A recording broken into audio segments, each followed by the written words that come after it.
Meu nome é Chefe Silveira e hoje a gente vai aprender a fazer lava de mosca. Primeiro você vai precisar de defuntos de mosca. Você vai bater muito bem isso daí. Depois você pega um mel, um copo d'água, mistura fazendo uma gororoba.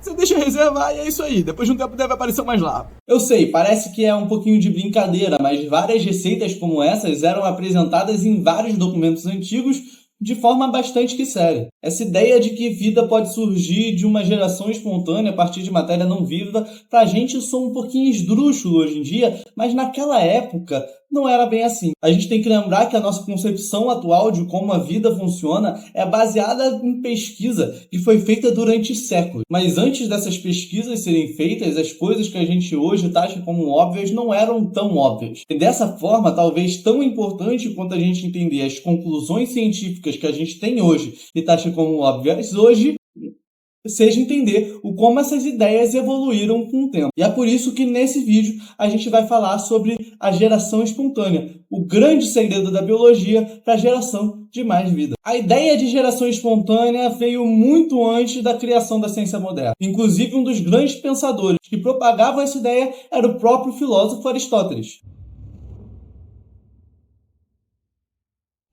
Aristóteles hoje em dia é conhecido como um dos grandes filósofos da história da humanidade, mas ele também tem uma grande influência nas áreas científicas. Um exemplo na biologia foi que ele foi uma das primeiras pessoas a criar algum sistema para você agrupar os seres vivos. O sistema de Aristóteles seria usado futuramente para inspirar o Linneu, criando aquele sistema que a gente conhece como repicofágico, que a gente aprende na escola e que na biologia a gente usa parcialmente até hoje. Mas além disso, Aristóteles tinha uma teoria bastante sólida sobre geração espontânea. A gente poderia dizer que provavelmente o Aristóteles já acreditava na geração espontânea por influência das outras pessoas que viviam na época dele. Mas isso vai um pouquinho contra o trabalho do Aristóteles, que é muito marcante por subverter as ideias dos outros pensadores da época. Na verdade, ele acreditava na geração espontânea porque ele via na natureza evidências o suficiente para aceitar a geração espontânea como um fato que acontecia. Uma dessas evidências, por exemplo, ele chegou a partir da observação de lagoas perto da cidade de Quinido, na Grécia Antiga. Ele observava que essas lagoas, durante parte do ano, secavam completamente. Quando chegavam as primeiras chuvas, você tinha as primeiras poças, e dessas primeiras poças surgiriam de novo as lagoas. Mas quando surgiam essas primeiras poças, ele percebia o surgimento de alguns peixes. De acordo com ele, esses peixes não poderiam ter vindo de outros peixes, porque você não teria como um ovo se desenvolver naquele ambiente que estava até então seco. A conclusão óbvia, então, foi de que os peixes surgiram por geração espontânea. Até porque, como é que surgiria?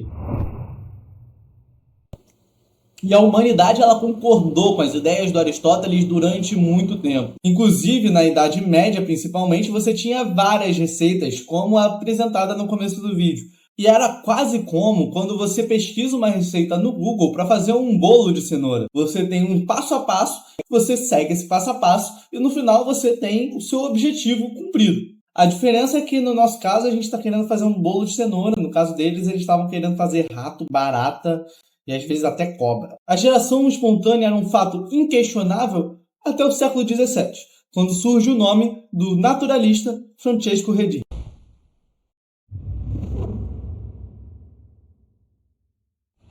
Francesco Redi foi um naturalista, médico e poeta que ficou muito famoso por conta do seu experimento com moscas. Publicado em 1668 com o nome Experimento para a Geração de Insetos, ele se baseava basicamente no seguinte: Redi pegava 3 potes diferentes e em todos eles ele botava um pedaço de carne dentro. Um desses potes ele deixava completamente aberto e exposto ao ar. O segundo ele selava completamente. E o terceiro ele fechava com uma gaze. Deixando esses potes ficarem no canto deles por um tempo, depois o Francisco Redi verificava como é que estava a carne que ele deixou lá dentro. Ele percebeu que a única carne que desenvolveu moscas e larvas foi a que estava com o pote aberto. Os 2 potes que estavam fechados não tinha nenhum inseto. A conclusão dele foi de que a geração espontânea não acontecia. O que acontecia é que se você deixasse uma matéria orgânica ao ar livre, moscas iam botar ovo nela e dali nasceriam algumas larvas. O experimento do Redi foi revolucionário, principalmente pela sua alta capacidade de reprodução. A verdade é que você pode fazer esse tipo de experimento em casa se você tiver uma carne e 3 potes diferentes. Por isso, rapidamente, os cientistas do mundo inteiro fizeram o experimento do Redi, chegaram na mesma conclusão que ele,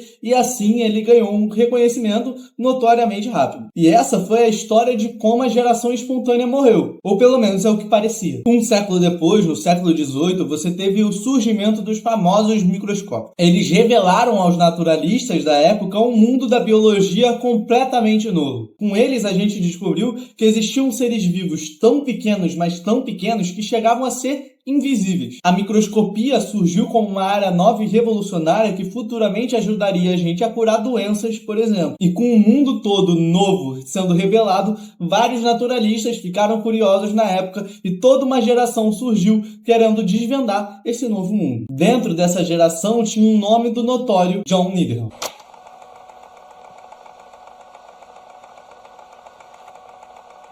John Needham foi um naturalista inglês especializado em microscopia que fez vários trabalhos importantes, estudando, por exemplo, bactérias, fungos e até mesmo pólen de plantas. Mas a sua carreira foi muito marcada pelo experimento relacionado à geração espontânea. Nesse experimento, Needham botava em uma vidraçaria química um caldo nutritivo, esquentava esse caldo nutritivo para matar qualquer micro-organismo e depois selava ele. Esperava um tempo e depois analisava no microscópio. Ele percebeu que mesmo após esquentar aquele caldo, algumas aflorações de micro-organismos. A conclusão dele foi muito simples. Se tem micro-organismo aqui, você teve que ter uma geração espontânea. Logo, a geração espontânea ela não aconteceria com animais, mas aconteceria sim com micro-organismos. O trabalho do Needham criou um murmurinho dentro da academia da época e com isso você teve alguns críticos. Dentro desses críticos, você teve Lorenzo Spallanzani.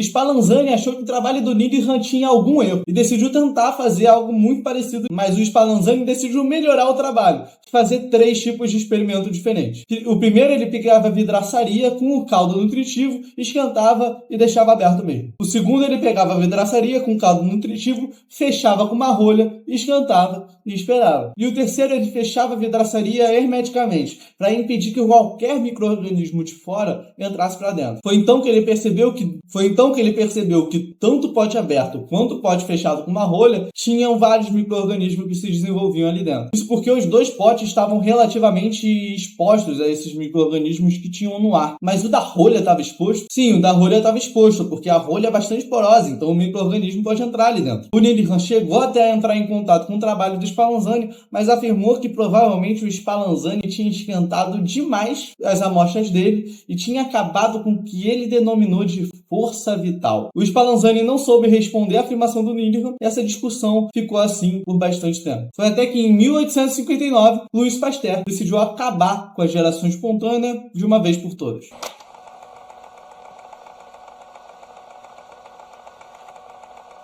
O famoso experimento do balão com pescoço de cisne, feito por Pasteur, se baseava no seguinte: ele tinha um balão químico com caldo de carne. Ele esquentava esse caldo de carne para matar todos os micro-organismos, esquentava o bico do balão, fazendo ele ficar maleável, e esticava ele. Esticando o bico do balão, ele tinha 2 propriedades muito interessantes. O primeiro é que o bico ficava meio curvado, com esse formato de S muito parecido com o pescoço de um cisne. E o segundo é que, como ele esticou o bico do balão, ele ficava muito estreito em direção à extremidade. São 2 fatores que dificultavam bastante que qualquer micro-organismo do ar entrasse para dentro do caldo de carne. E com esse balão de pescoço de cisne, ele fez 3 experimentos. O primeiro, ele quebrou o pescoço de cisne. Não me pergunte nos comentários o porquê que ele quebrou o pescoço de cisne e não fez simplesmente com um balão normal. Tipo, era muito menos trabalho. Eu não faço a menor ideia do porquê que ele fez isso. Se você souber, por favor, comenta aí, porque eu fiquei curioso. O segundo experimento, ele escorreu o caldo de carne pelo pescoço e depois devolveu esse caldo de carne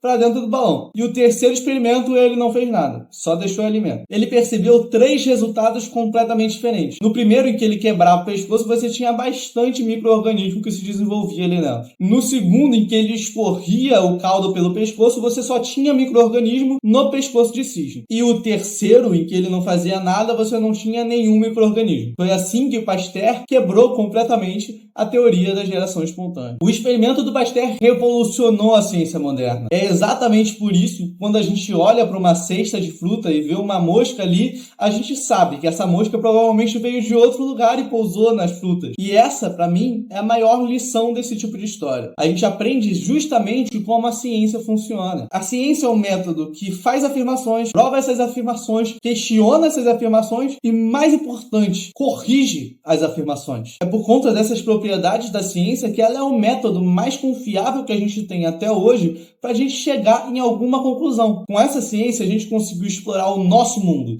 a gente conseguiu explorar o nosso universo, a gente conseguiu chegar na Lua, a gente criou um telescópio capaz de ver coisas que aconteceram há 13 bilhões de anos atrás. Com essa ciência, nós fizemos vacinas, nós curamos doenças, nós salvamos vidas. Com essa ciência, a gente evolui. Bom, esse foi o meu vídeo sobre geração espontânea. Eu espero que vocês tenham gostado. Eu vou pedir, por favor, para você que continua até aqui, deixar o seu gostei aqui embaixo, o seu comentário, comentar o que eu posso melhorar da próxima vez e, se possível, se inscreve também, porque me ajuda muito. Mas, como sempre, meu nome é Silveira, eu sou estudante de biologia, eu faço uns vídeos sobre ciência aqui na internet.